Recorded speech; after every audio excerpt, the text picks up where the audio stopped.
Hello दोस्तों, स्वागत है आपका हमारे यूट्यूब चैनल मरीन वर्ल्ड में। दोस्तों, आज के इस वीडियो में मैं आप लोगों को बताऊंगा मुग़ल साम्राज्य के सबसे बहादुर और लोकप्रिय राजा जलालुद्दीन मोहम्मद अकबर के बारे में। दोस्तों, वीडियो में आगे बढ़ने से पहले मैं आपसे रिक्वेस्ट करना चाहूँगा कि अगर आपने अभी तक इस चैनल को सब्सक्राइब नहीं किया है तो इसे ज़रूर सब्सक्राइब कर लीजिएगा, और अगर वीडियो अच्छा लगे तो इसे शेयर ज़रूर कीजिएगा। तो चलिए दोस्तों, इस वीडियो को स्टार्ट करते हैं। मुग़ल शासनकाल में जितने भी राजा महाराजा हुए उन सब में अकबर सबसे अलग और प्रभावशाली शक्तिशाली राजा थे। अकबर एक बहुत ही बहादुर और शांतिप्रिय राजा थे।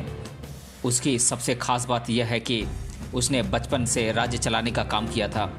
अकबर तीसरे मुग़ल सम्राट थे जो कि महज 13 साल की छोटी सी उम्र में मुग़ल राजवंश के सिंहासन पर बैठे थे, और उन्होंने अपने मुग़ल साम्राज्य का न सिर्फ काफ़ी विस्तार किया बल्कि हिंदू मुस्लिम एकता पर बल देने के लिए भी कई नीतियां बनवाई। अपने शासनकाल में शांतिपूर्ण माहौल स्थापित किया और कराधान प्रणाली को फिर से संगठित किया। उन्हें अकबर-ए-आज़म शहंशाह अकबर के नाम से भी जाना जाता है। अकबर खुद अनपढ़ होने के बाद भी शिक्षा को सबसे ज़्यादा महत्व देते थे, लेकिन वे एक बुद्धिमान और ज्ञानी शासक थे जिन्हें लगभग सभी विषयों में असाधारण ज्ञान प्राप्त था। इसीलिए उनके शासनकाल में कला, साहित्य, शिल्पकला का काफ़ी विकास हुआ था। उन्होंने अपने राज्य में सभी के लिए, विशेष रूप से महिलाओं के लिए शिक्षा पर ज़्यादा ध्यान दिया था। उनके द्वारा किए गए नेक कामों की वजह से ही उन्हें अकबर महान कर भी बुलाया जाता है। वे सभी धर्मों को आदर सम्मान देने वाले महान योद्धा थे। कई अलग अलग धर्मों के तत्वों को इकट्ठा कर अकबर ने नया संप्रदाय दीन-ए इलाही की स्थापना की थी। उनकी पहचान सभी मुग़ल शासकों में एकदम अलग थी। तो आइए जानते हैं मुग़ल वंश के शासक सम्राट अकबर की जीवनी के बारे में। अकबर का पूरा नाम था अबुल फतेह जलालुद्दीन मोहम्मद अकबर, और इनका जन्म हुआ था 15 अक्टूबर 1542 को अमरकोट में। और इनके पिता का नाम था हुमायूं, और इनकी माता थी नवाब हमीदा बानो बेगम साहिबा। और ये अल्प शिक्षित होने के बाद भी सैन्य विद्या में अत्यंत प्रवीण थे। और इनकी पत्नियां थीं रुकैया बेगम साहिबा, सलीमा सुल्तान बेगम साहिबा, मरियम उज़ ज़मानी बेगम साहिबा और जोधाबाई, और इनके संतान हैं जहांगीर। अब हम अकबर के प्रारंभिक जीवन के बारे में जान लेते हैं। जलालुद्दीन अकबर, जो साधारणतः अकबर और फिर बाद में अकबर एक महान के नाम से जाने जाते हैं, वह भारत के तीसरे मुग़ल सम्राट थे और 1556 से उनकी मृत्यु तक मुग़ल साम्राज्य के शासक थे। अकबर मुग़ल शासक हुमायूं के बेटे थे, जिन्होंने पहले से ही मुग़ल साम्राज्य का भारत में विस्तार कर रखा था। 1539 से 40 में चौसा और कन्नौज में होने वाले शेरशाह सूरी से युद्ध में पराजित होने के बाद हुमायूं की शादी हमीदा बानो बेगम के साथ हुई। जलालुद्दीन मोहम्मद का जन्म 15 अक्टूबर 1542 को सिंध के उमरकोट में हुआ था, जो अभी पाकिस्तान में है। लंबे समय के बाद अकबर अपने पूरे परिवार के साथ काबुल स्थापित हुए, और जहां उनके चाचा कामरान मिर्ज़ा और अस्करी मिर्ज़ा रहते थे। उन्होंने अपना बचपन युद्ध कला सीखने में व्यतीत किया, जिसने उन्हें एक शक्तिशाली, निडर और बहादुर योद्धा बनाया। 1551 के नवंबर में अकबर ने काबुल की रुकैया से शादी कर ली, और महारानी रुकैया उनके ही चाचा हिंदल मिर्ज़ा की बेटी थी, जो उनकी पहली और मुख्य पत्नी थी। हिंदल मिर्ज़ा की मृत्यु के बाद हुमायूं ने उनकी जगह ली, और हुमायूं ने दिल्ली को 1555 में पुनर्स्थापित किया, और वहां उन्होंने एक विशाल सेना का निर्माण किया। और इसके बाद कुछ ही महीनों बाद हुमायूं की मृत्यु हो गई। हुमायूं के गुजरने के बाद अकबर ने बैरम खान की मदद से राज्य का शासन चलाया।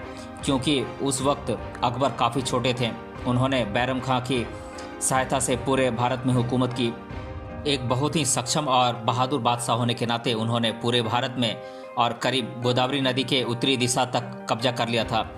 मुग़लों की ताकतवर फौज, राजनयिक, सांस्कृतिक और आर्थिक वर्चस्व के कारण ही अकबर ने पूरे देश पर कब्जा कर लिया था।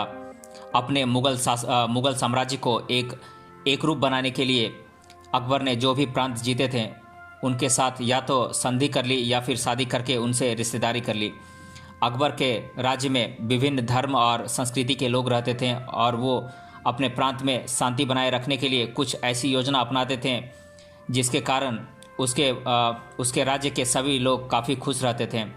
साथ ही अकबर को साहित्य काफ़ी पसंद था, और उसने एक पुस्तकालय की भी स्थापना की थी, जिसमें करीब 24,000 से भी ज़्यादा Sanskrit, Urdu, Persian, Greek, Latin, अरबी और कश्मीरी भाषा की किताबें थीं और साथ ही वहाँ पर कई सारे विद्वान, अनुवादक, कलाकार, सुलेखक, लेखक, जिल्दसाज और वाचक भी थे।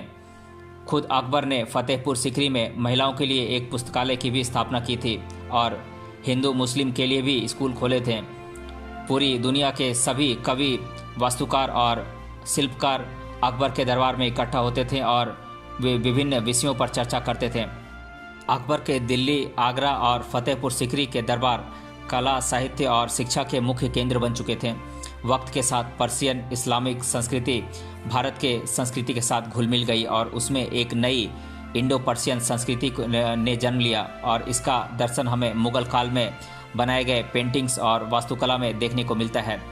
अपने राज्य में धार्मिक एकता को बनाए रखने के लिए अकबर ने इस्लाम और हिंदू धर्म को मिलाकर एक नया धर्म दीन इलाही को बनाया, जिसमें पारसी और क्रिश्चियन धर्म का भी कुछ हिस्सा शामिल किया गया था। जिस धर्म की स्थापना अकबर ने की थी वह बहुत ही सरल और सहनशील धर्म था और उसमें केवल एक ही भगवान की पूजा की जाती थी। किसी भी जानवर को मारने पर रोक लगाई गई थी और इस धर्म में शांति पर ज़्यादा महत्व दिया गया था। इस धर्म का न तो कोई रस्म रिवाज था, न ही कोई ग्रंथ और न ही कोई मंदिर या पुजारी था। अकबर के दरबार में बहुत सारे लोग इस धर्म का पालन करते थे और वो अकबर को पैगंबर मानते थे। बीरबल भी इस धर्म का पालन करता था। भारत के इतिहास में अकबर के शासनकाल को काफ़ी महत्व दिया गया है।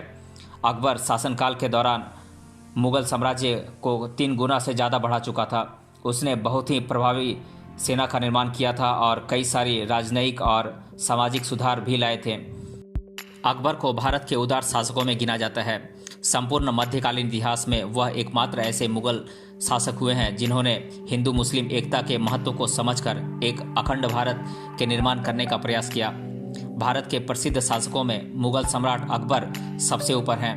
वह एकमात्र ऐसे मुगल सम्राट थे जिन्होंने हिंदू बहुसंख्यकों के प्रति कुछ उदारता का परिचय दिया। अकबर ने हिंदू राजपूत राजकुमारी से विवाह भी किया।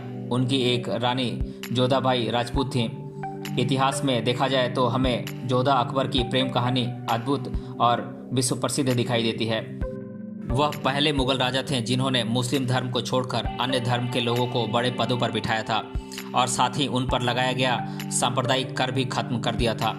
अकबर ने जो लोग मुस्लिम नहीं थे उनसे कर वसूलना भी छोड़ दिया था और वे ऐसा करने वाले पहले सम्राट थे। और साथ ही जो मुस्लिम नहीं हैं उनका भरोसा जीतने वाले वे पहले सम्राट थे। विभिन्न धर्मों को एक साथ रखने की शुरुआत अकबर के समय ही हुई थी। अकबर के बाद उनका बेटा सलीम यानी कि जहांगीर राजा बना था। 3 अक्टूबर 1605 को पेचिश के कारण अकबर बीमार पड़े और उसके बाद वे कभी अच्छे नहीं हो पाए। ऐसा माना जाता है कि 27 अक्टूबर 1605 को अकबर की मृत्यु हो गई और उन्हें आगरा के सिकंदरा में दफनाया गया। अब हम मुगल सम्राट अकबर की उपलब्धियों के बारे में जान लेते हैं। मुगल वंश के महान सम्राट अकबर ने अपने शासनकाल में मुगल साम्राज्य का काफ़ी विस्तार किया था। उन्होंने अपना साम्राज्य भारत के उपमहाद्वीप के ज़्यादातर हिस्सों में फैला दिया था। उन्होंने मुगल साम्राज्य को उत्तर में हिमालय तक, पूर्व में ब्रह्मपुत्र तक और उत्तर पश्चिम में हिंदुकुश और दक्षिण में विंध्य तक फैला लिया था। फतेहपुर सीकरी की स्थापना का श्रेय अकबर को ही जाता है। अकबर ने चित्तौड़गढ़ और रणथंभौर पर अपनी जीत का जश्न मनाने के लिए नई राजधानी फतेहपुर सीकरी की स्थापना की थी। मुस्लिम शासक होते हुए भी अकबर ने हिंदुओं के हित के लिए कई काम किए और हिंदुओं की तीर्थ यात्रा के लिए जाने वाले टैक्स को भी पूरी तरह से खत्म कर दिया और हिंदू मुस्लिम एकता पर बल दिया और शांतिपूर्ण माहौल स्थापित किया था। दोस्तों, ये वीडियो काफ़ी लंबा होने वाला है, इसीलिए आज के इस वीडियो में हम इतना ही रहने देते हैं। अगले वीडियो में हम जानेंगे अकबर के जीवन से जुड़े रोचक तथ्यों के बारे में और उनकी वंशावली के बारे में जानेंगे।